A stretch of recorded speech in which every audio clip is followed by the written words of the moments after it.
We are addressing a lot of things all at the same time. So we're bringing back that ecosystem health. We're helping capture every drop of water that we possibly can. And we're using cows as that workforce to do that. So soil health, water health, ecosystem health. I mean, it just goes all the way around. So I'll talk really quickly about the Buzz on the Range project. I used to work for Western Sustainability Exchange. I'm surprised that Lil still has hair because when Chris and I would get together, we would come up with some pretty crazy ideas. And so it's always when I'm driving, I will call Chris and I will say, oh my gosh, I've got an idea. And he's like, okay. So this Buzz on the Range project started with a phone call to Chris to ask him if I was crazy. My next phone call was to Hayes Goosey, who also, we share a passion for poop. And we'll probably talk about that later, and dung beetles. But this phone call was really about, hey, I've looked at our dry corners and I wondered how can we, because we already put seeds in our cow mineral and we know that the seeds that they're eating and planting this grass is working, but what if we took native pollinators? Could those flowers come back?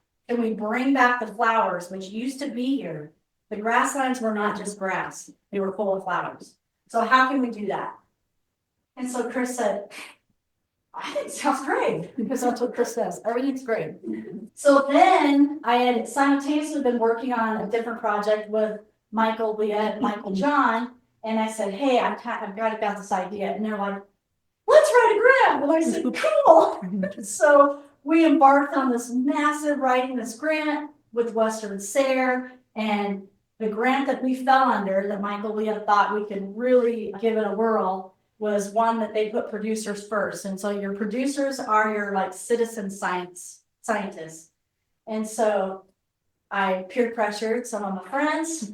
Alex is one of them, he's on there, into doing this for 3 years. And so we combined all of this, then talking with Hayes, who's the MSU science guy, we're like, how do we test for bees? He's like, I stick some cups and I might have a grad student. I don't, we're starting to figure out how we could really get the data. So Michael John says, with the data, let's just try and gather just what we can with this group of ranches. What can we count on them for without overwhelming them? So we ran into the bee girl, the regenerative bee girl. And so I'm surprised also still has there because we're really all over the map.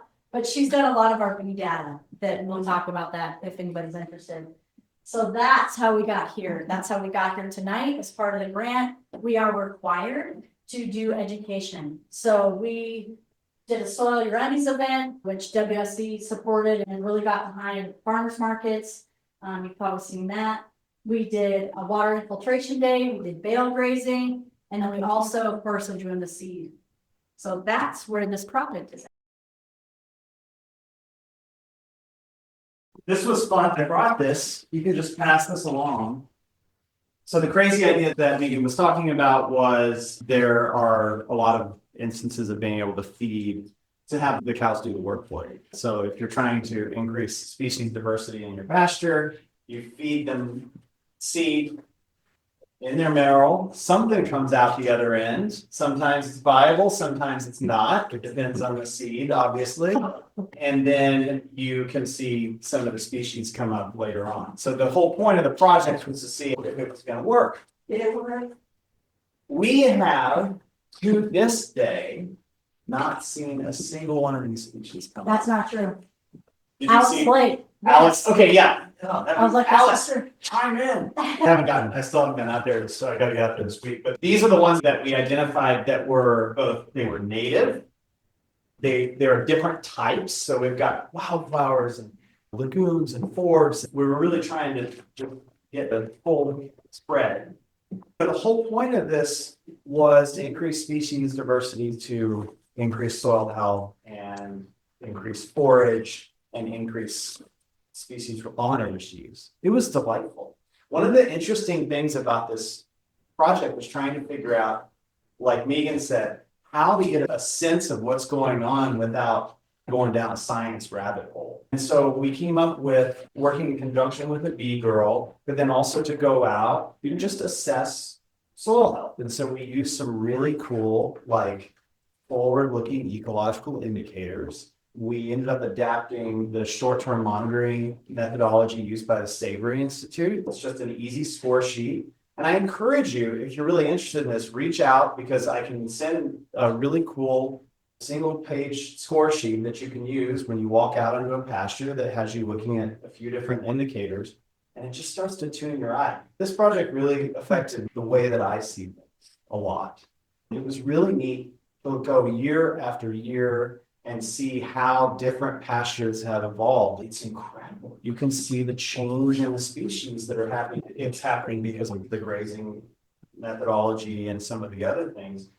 The point of this project was being able to demonstrate that this intensive grazing and some of this intention can increase biodiversity, and it absolutely has, without question, in every place, at every producer. And that's been just, it's been delightful. It's been amazing to see. You go sit in the field and see a change in the species density and all that stuff. I will add with the did it come up question. So every project makes mistakes. And I did. I picked every single plant. I was like, perennials, yes. These will take 3 to 5 years to strike. So I should have called Sophie. I did not. And I think I even had this conversation with Jackie too. So we will see. Yeah, we're pretty committed to continuing to visit these pastures even at the end, past the end of the project, because we need to get these things timed. We know that they've been in the seed bank. You know, there is going to be a question of viability coming out the other end of the cow, but this is something that we're going to continue to pay attention to. And this is one of the fun things about research. It's just citizen scientists, we're just trying.